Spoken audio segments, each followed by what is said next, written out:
మన ప్రభు అయిన యేసుక్రీస్తు నామములో మీ అందరికీ శుభములు తెలియజేయచ్చు ఉన్నాను. ప్రియ దైవజనమా, షారోన్ మన్నాలో భాగముగా ఈ దినం మరొక వాక్య భాగమును ధ్యానించుకుందాము.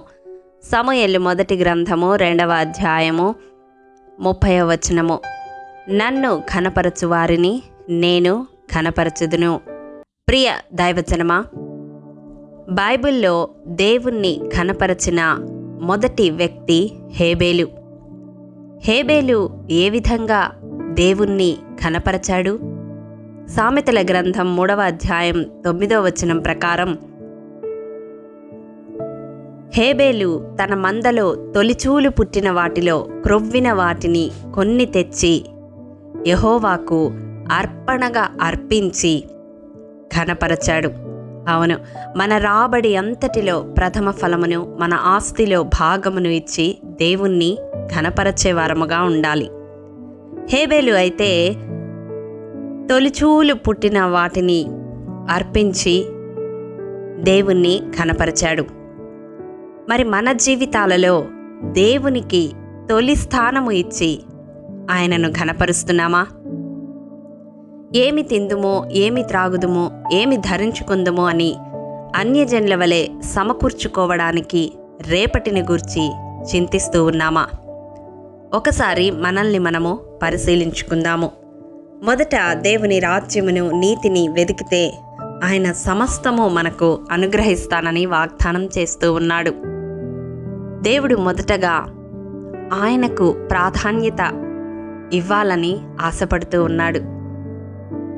తన సర్వస్వాన్ని మన కొరకు అర్పించిన దేవుడు మన జీవితాలలో తానే ప్రధానంగా ఉండాలని కోరుకోవడం సమంజసమే కదా. మరి అటు రీతిగా మనము దేవుణ్ణి ఘనపరిస్తే దేవుడు మనలను కూడా ఘనపరుస్తాడు. హేబేల్ను దేవుడు ఏ రీతిగా ఘనపరచాడు అని మనం చూసినట్లయితే, హేబేలు పక్షముగా కయీనుతో వ్యాజ్యమాడాడు. రెండవదిగా మత్తయి సువార్త 23వ అధ్యాయం 35వ వచనం ప్రకారం హేబేలు నీతిమంతుడని సాక్ష్యమిచ్చాడు. మూడవదిగా లూకా సువార్త 11వ అధ్యాయం 51వ వచనం ప్రకారం హేబేలు యొక్క క్రియలు విశ్వాసము ద్వారా ప్రవక్తగా ఎంచబడి దేవుని ద్వారా సాక్ష్యం పొందినాడు. నాలుగవదిగా హెబ్రీలకు రాసిన పత్రిక 11వ అధ్యాయం 4వ వచనం ప్రకారం విశ్వాసుల జాబితాలో హేబేలుకు దేవుడు స్థానమిచ్చాడు.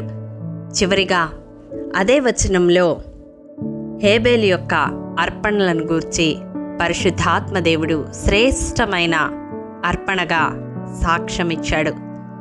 కాబట్టి ప్రియ దైవజనమా, హేబేలు జీవితము కొంచెము మాత్రమే పరిశుద్ధ గ్రంథంలో వ్రాయబడి ఉంది. కానీ ఎంత గొప్ప సాక్ష్యాన్ని కలిగి ఉన్నాడో కదా, ఎంత ఘనతను పొందుకొని ఉన్నాడో కదా. దీనికంతటికి కారణం హేబేలు దేవుణ్ణి ఘనపరచడమే. అతడు ఘనపరచాడు కాబట్టి దేవుడు అతనిని ఘనపరచాడు. ఈ దినాలలో మనము కూడా ఘనపరచబడాలని ఆశపడుతూ ఉంటాము. మన పక్షముగా దేవుడు వ్యాజ్యమాడాలని ప్రార్థిస్తూ ఉంటాము. దేవుని దృష్టిలో నీతిమంతులముగా జీవించాలని తపన పడుతూ ఉంటాము. దేవుని ద్వారా మంచి సాక్ష్యము పొందాలని కోరుకుంటూ ఉంటాము. ఇటు రీతిగా దేవుడు మనలను ఘనపరచాలి అంటే మొదటగా మన జీవితాలలో దేవునికి తొలి స్థానము ఇచ్చి శ్రేష్టమైన సమయాన్ని దేవుని కొరకు సమర్పించి దేవుని ఘనపరచే వరముగా ఉండాలి. దేవుడు మన వెండి, బంగారము, ధనధాన్యాదులు కోరడం లేదు, కానీ మన హృదయాన్ని కోరుతూ ఉన్నాడు.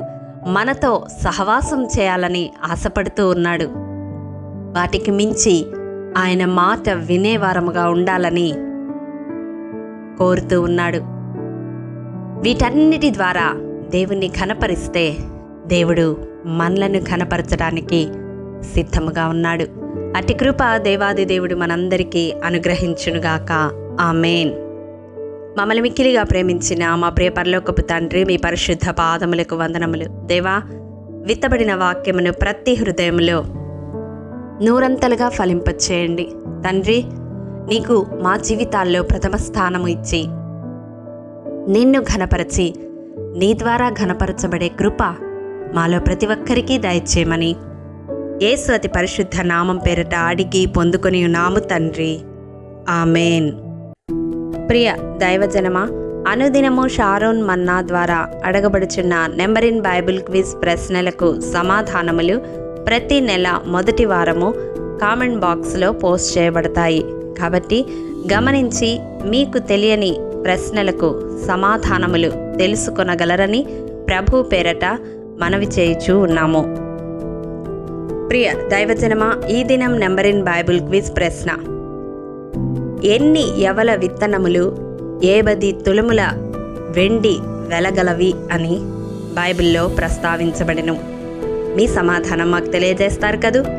ప్రభు కృప మనందరికీ తోడైండునుగాక. ఆమెన్. ప్రియ దైవజనమా, ఈ దినము జన్మదినము, వివాహ దినము జరుపుకుంటున్న వారికి షారోన్ గ్రూప్ తరపున హృదయపూర్వక శుభాకాంక్షలు తెలియజేయుచూ ఉన్నాము. దేవుడు శ్రేయస్కరమైన ఆశీర్వాదములతో ఈ సంవత్సరాది నుండి సంవత్సరాంతము వరకు మిమ్ములను నింపాలని ప్రార్థిస్తూ ఉన్నాము. ఆమెన్.